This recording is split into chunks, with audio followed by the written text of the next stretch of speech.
Guys, hari ni akak dapat jemputan daripada sahabat akak yang meraihkan 7 bulan dia punya mengandung. So inilah ni suami akak dengan anak akak. Yang ni anak dara dia berangan je berpusing-pusing. Inilah foto family dia. Ni kawan baik akak, Inces, Fiona. Ni nampak betapa seronoknya dapat baby girls. Inilah ramai-ramai meraihkan semua pada malam tu sekitar majlis.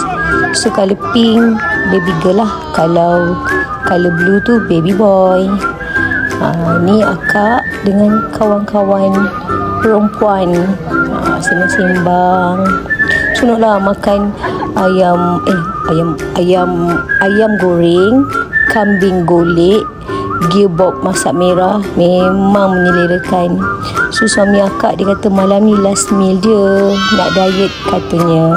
So kita doakan dia berjaya ya. Okay.